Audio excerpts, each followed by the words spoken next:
Ladies and gentlemen, welcome back to the analysis of YOLENO TV. I hope you're well from wherever you're watching this channel. Now, at this juncture, all of us know that the frustrations of the Gen Zs have been channeled toward the JKIA.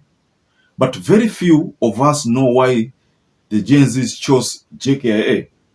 Why did they choose SGR? They chose JKIA with one solid reason, that there is a story here that JKIA is being signed off for 30 years, meaning JKIA will be run by a private company. Why are they going to the airport? Imagine we are signing off our airport to be run by a private company.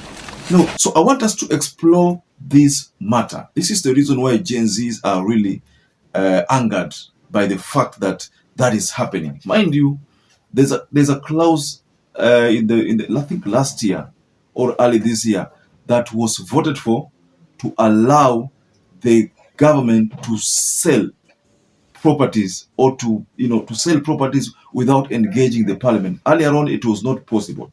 That's why you found that there was this issue of KICC, but it was brought to the public domain and people said no. So I want us to explore this story, ladies and gentlemen, because there's also another reaction that took place from the Citizens Assembly in X Space, the one that was hosted by Amerix. So I will share that part, but before you get there, please like this video. It's so important if you like this video. And I'm so grateful for everyone who has been liking our videos. I don't take that for granted. Subscribe to our channel if you've not subscribed before. And to existing subscribers, thank you so much for your support. I want us to deal decisively with this matter, because why are they going to the airport? Imagine we are signing off our airport to be run by a private company, which is going to hold that for 30 years. And after the contract expires, they would keep equity in that arrangement of our airports at the rate of 18%, eternally. How did somebody sign an agreement like that? You see, so the questions that we have got... Did you, as elected leaders, have wind of whatever arrangements or whatever agreements were going on with the... Actually, I was a whistleblower. I'm the one who has presented all the documents to the Senate, and I've given it to the media, if you check. It was a whistleblower from France, a young Kenyan boy who has been working in the sovereign fund of some country, saw the document passing through his desk. He forwarded to me, he said, Onyonka, the airport is gone. I don't know what you're going to do. Try your level best. These are the facts. This is the reason why youths are demonstrating.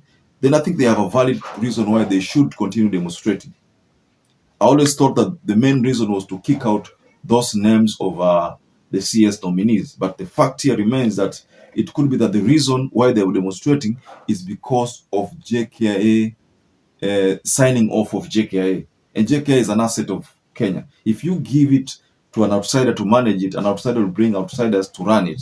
So that means the Kenyans will be disadvantaged. So why they are demonstrating, some of them, is because they are looking at that possibility na wanaona kwamba hiyo itawagandamiza, watapokonya kazi.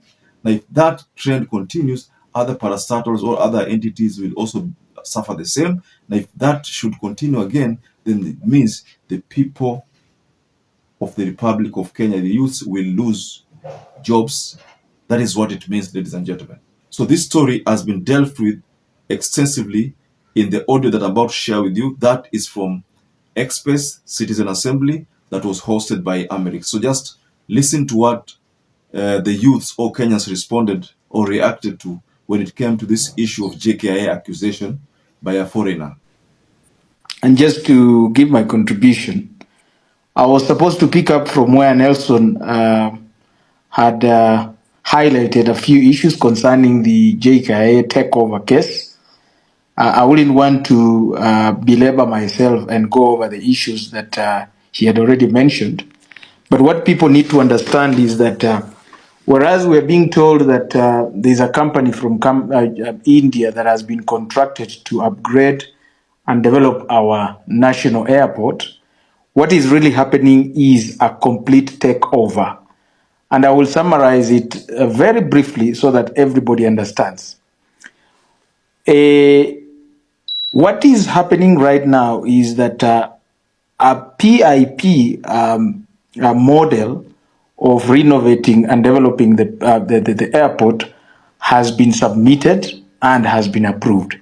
Now, the reason why we have a PIP model on major projects that involve governments is because there is always that special need to exploit or to explore that option, because direct competitive bidding does not offer the options. That means you explore this option in a case of a uniqueness that is contained in. Now, the reason why I call it a takeover and not a leasing per se, as it has been painted, is because the funding of this project is going to cost about, when the proposal was put forth, they said that it's going to cost about 2.047 USD billion dollars. But after the evaluation committee, they reviewed that amount to 2.05 USD billion dollars, which means they increased the amount. But let me even shock you. Whereas they say that this is a public-private initiative, the whole project is being funded from the current revenue that is being earned by JKIA up to a tune of 53%. Now, they say that they are going to run the project for 30 years, after which they are supposed to hand over.